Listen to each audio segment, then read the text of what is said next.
Hi, ഞാൻ റഫീഖ് വടകര. ഞാനിപ്പോൾ നിങ്ങളോട് പറയാൻ ആഗ്രഹിക്കുന്നത് ഒരു ചെറിയൊരു അവയർനെസ് ആണ്. അതായത് ഫസ്റ്റ് ഓഫ് ഓൾ ഞാൻ പറയാം, ഞാൻ ആരെയും ബ്ലെയിം ചെയ്യുന്നതല്ല, കാര്യങ്ങൾ മനസ്സിലാക്കാൻ വേണ്ടി മാത്രം പറയുന്നതാണ്. അവയർനെസ് എന്ന് വെച്ചാല്, എന്റെ ക്രെഡിറ്റ് കാർഡ് പേഴ്സിൽ വെച്ചപ്പോ ചെറുതായിട്ടൊന്ന് പൊട്ടിപ്പോയി ഒരു സൈഡ്. 2 ദിവസം വർക്കായി, 3-ാം ദിവസം അതിന്റെ വൈഫൈ വെച്ച് പർച്ചേസ് ചെയ്യാൻ പറ്റുന്നില്ല, മെഷീൻ്റെ അകത്ത് കയറ്റാനും പറ്റുന്നില്ല, ടൈറ്റായി പോവും. പിന്നെ നോക്കുമ്പോൾ അത് മൊത്തമായിട്ട് പൊട്ടി. അപ്പൊ അത് മാറ്റാൻ വേണ്ടിയിട്ട് ഞാൻ കസ്റ്റമർ സർവീസിൽ വിളിച്ചു, എമിറേറ്റ്സ് ഇസ്ലാമിക് ബാങ്കിന്റെ. അപ്പോ അവരെല്ലാം നോക്കിയിട്ട് പറഞ്ഞു, സെൻട്രൽ ബാങ്ക് നിങ്ങളുടെ പ്രൊഫൈൽ ബ്ലോക്ക് ചെയ്തിരിക്കുകയാണ്, നിങ്ങൾ ഏതെങ്കിലും ബ്രാഞ്ചിൽ വിസിറ്റ് ചെയ്യാൻ പറഞ്ഞു.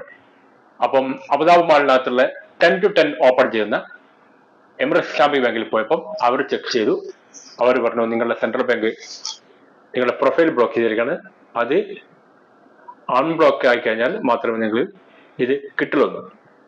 എന്താണ് റീസൺ ചോദിച്ചപ്പോ അവർ പ്രോപ്പറായിട്ട് പറയുന്നില്ല. അതിനുശേഷം ഞാൻ ഇതേ എമിറേറ്റ്സ് ഇസ്ലാമിക് ബാങ്കിന്റെ ക്രെഡിറ്റ് കാർഡ് ഉപയോഗിച്ച് എനിക്ക് ഓൺലൈൻ പർച്ചേസ് ചെയ്യുമ്പോൾ, സാധാരണയായിട്ട് നമുക്ക് SMS വരും, ഒരു മെസ്സേജ് വരും. ഇത് മെസ്സേജിന് പകരം ഒരു സോഫ്റ്റ്വെയർ ആണ് ചോദിക്കുന്നത്. അതേപോലെ ആ ഡയറക്ഷനിൽ ഞാൻ എൻ്റെ ഫോണിൽ പോയി സോഫ്റ്റ്വെയർ ഡൗൺലോഡ് ചെയ്ത് അവസാനം അത് ആക്റ്റീവ് ആവുന്നില്ല. വീണ്ടും എഗെയിൻ ഞാൻ കസ്റ്റമർ സർവീസിൽ വിളിച്ചു. അവര് പറഞ്ഞു, പിന്നെ നിങ്ങൾ ഏതെങ്കിലും ബ്രാഞ്ചിൽ വിസിറ്റ് ചെയ്യാൻ പറഞ്ഞു. വന്ന് നോക്കിയപ്പോൾ ഞാൻ അന്ന് പോയ ആൾ തന്നെ അവിടെ ഉണ്ടായിരുന്നു. ഇപ്പൊ ആണെങ്കിൽ നമ്മൾ ഹാർഡ് കോപ്പി തരുന്നില്ല, അതിനകത്ത് നമ്മളെ ഫോണിന്റെ അകത്ത് SMS വരും, നമ്മൾ കൗണ്ടർ ഏതാണ്. അപ്പൊ ഒരു കൗണ്ടർ കിട്ടി, ആ കൗണ്ടർ പോയിക്കൊണ്ടിരിക്കുമ്പോൾ മറ്റേ ആൾ എന്നെ കണ്ടു, നമ്മളന്ന് കണ്ടല്ലോ, സംസാരിച്ചില്ലെന്ന് പറഞ്ഞു. അപ്പൊ അദ്ദേഹം വേറെ സ്റ്റാഫിനായിട്ട് സംസാരിച്ച് രണ്ടുപേരും കൂടെ ആ കൗണ്ടറിൽ എനിക്ക് കാണിച്ചു തന്നു മോണിറ്ററിൽ, നിങ്ങൾ 2020 4 ചെക്ക് ബോണസ് ആയിരിക്കാണ്. ശരി തന്നെയാണത്.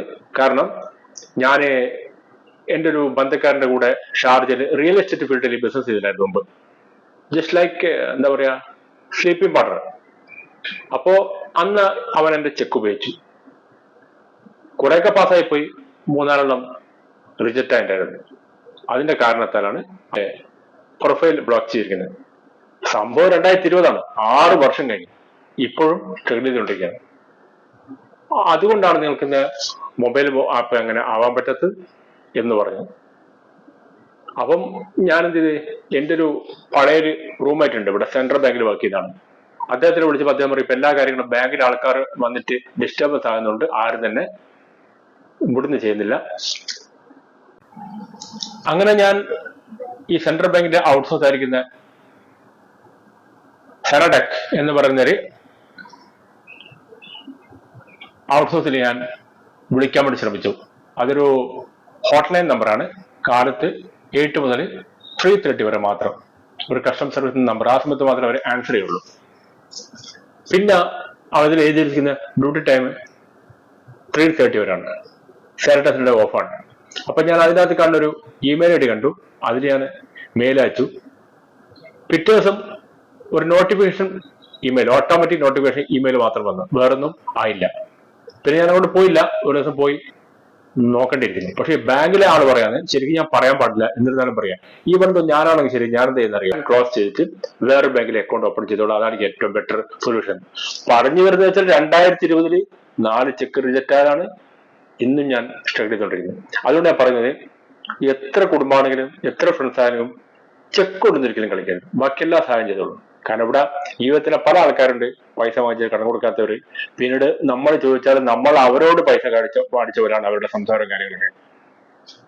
എനിക്കിപ്പോഴും അനുഭവമുണ്ട്, അവരെ മകളും മകനൊക്കെ ഇവിടെ ഉണ്ട്, എന്നിട്ട് പോലും എനിക്ക് തരാനുള്ള പൈസ ചോദിക്കുമ്പോൾ എനിക്കൊരു കേസ് ഉണ്ട്, എന്റെ ഹസ്ബൻഡിന്റെ കേസാണ്, അത് ജയിക്കട്ടെ, അത് സക്സസ് ആയ പൈസ തരുന്ന പറയുന്നത്.